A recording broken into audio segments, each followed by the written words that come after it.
this is Malia with Awesome Dog Academy, and today I'm going to give you some tips on how to bathe your dog a little bit more effectively.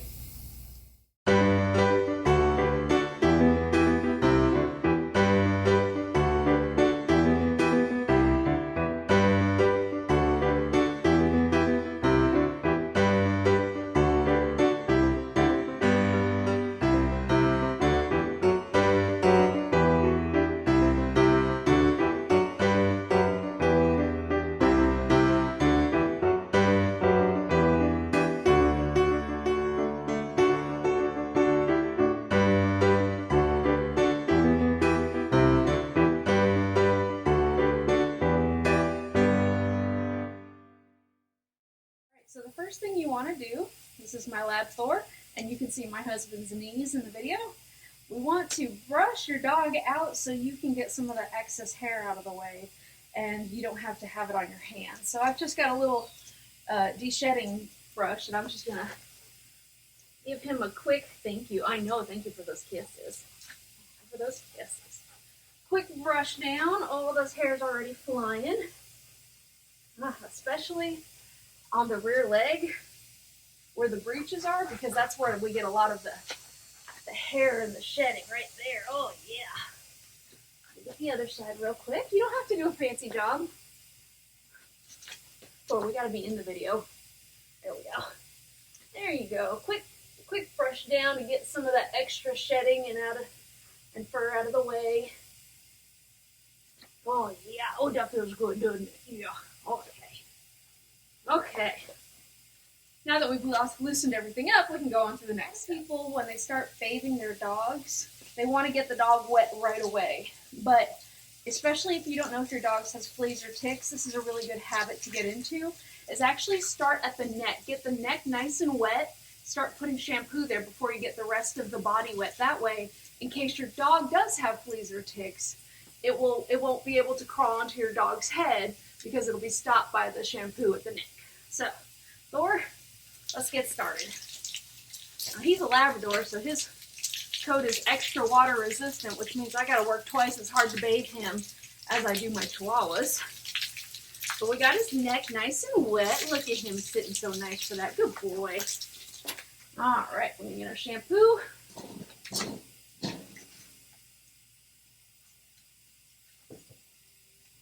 Yes, thank you for those kisses. We're going to get all the shampoo all the way around his neck. There. That way, just in case he does have some fleas or ticks, he is not going to get them in his eyes and in his ears and in his nose, because that's just no fun for anybody. All right, now that we've gotten his neck nice and wet and sudsy, we're going to get the rest of him wet. Again, Labradors have this water-resistant coat. I don't know if you can see that, but you see how it's just kind of falling off of him instead of get soaked into his fur? I actually have to dig my fingers into his fur to get it under and into his actual coat. So we're going to get him nice and wet, and we're going to get my husband nice and wet, and I'm probably going to end up soaked too by the end of this. And all this fur, because you stinky. Yeah, you stinky. Thank you. Don't forget to get the legs, the chest, under the tummy. All parts of the dog need to get washed. Ooh. All right. And the tail. Your tail is the hardest part to keep wet. There we go. And the booty. I know, it's no fun. Okay. Now that I have my lab wet,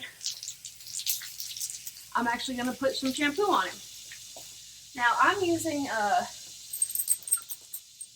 odor control shampoo. And I probably use a lot of it, but that's okay. I'd rather use too much and not enough.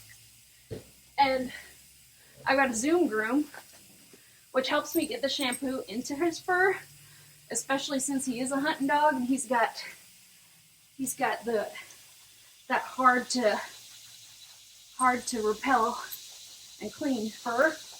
So I'm going to get the Zoom Groom, and it's got little bumps in it. And that helps get the shampoo all the way down to his skin, and it feels like a nice massage. So you can see he doesn't mind that too much. Of course, Thor doesn't like baths in general. But for being a water dog, he doesn't like water that much. So I'm scrubbing down all of them.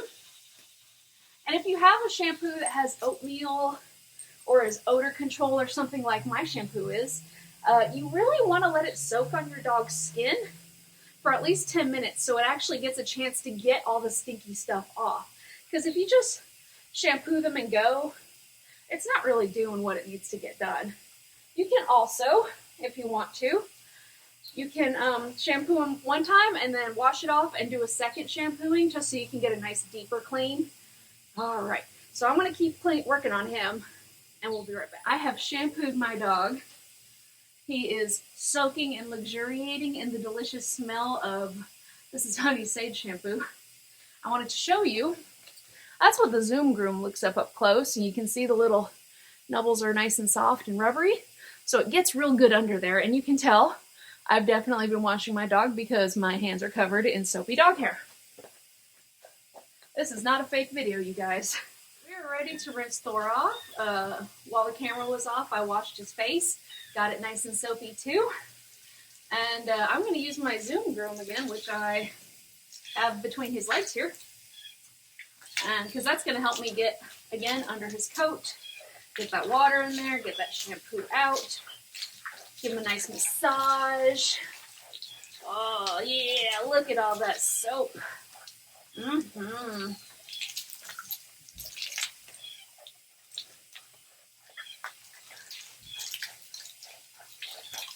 remember to rinse off all the areas, even the parts underneath.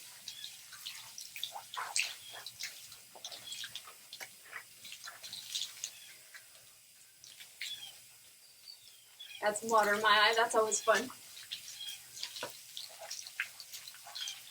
And if your dog starts shaking while you're washing them, one of the best things you can do to stop the shaking is put your hand right here between their legs like that, and it stops them from being able to shake the rest of their body.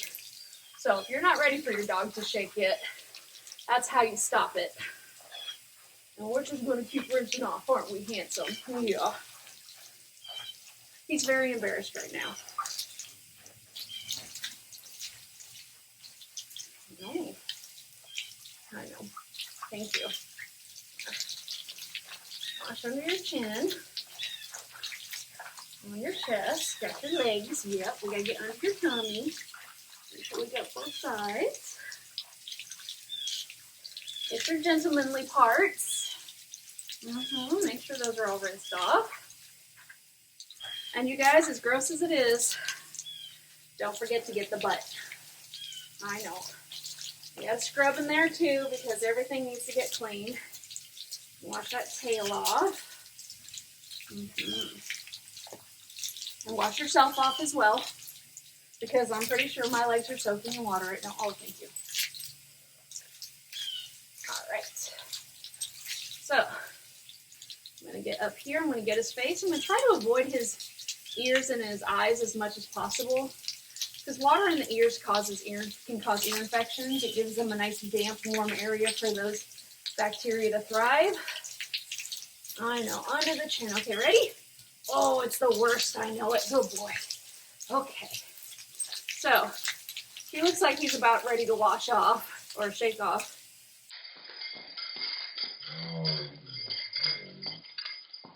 All over Mama. Good job. You guys. The last tip we're going to talk about with bathing your dogs, again, you remember I mentioned water in the ears can cause bacteria. One of the things you can do is just get some ear cleaner. I get mine from my vet clinic. So after I'm done bathing my dog, and he hates this part, so I'm going to have to go quick about it. One of the things you can do is Jared's going to have to hold his head. You can put some in his ear. Oh, I know, it's the worst. And then just squeeze the right around his ear until it makes a squishing noise. And then get a clean cloth. This is just some gauze. And you just clip it in there. And what? Oh, look at all that gunk in there. Oh, it's so gross. Yes, sir. But doing this is going to help him prevent ear infections. See that stuff? Nobody wants that in their ears. So we're going to do his other ear real quick. And he's not going to like it either. I know, because Thor's prone to ear infections, so we squirt it in his ear. Oh, I know. And then we rub it. And he's being really good for Mama right now. Yeah, so he's going to get treats after he's done with this. And then we just stick it in there. And the nice thing with dogs is their eardrums are shaped differently than ours, so don't feel bad about sticking your finger in there a little bit. Don't go super deep. But, you know, getting your finger in there is not going to hurt nothing. All right. Oh, shake it off. And he's done. Now all he has to do is dry off in the sunshine and not roll in some dirt. Thanks for watching our video. Have a good day.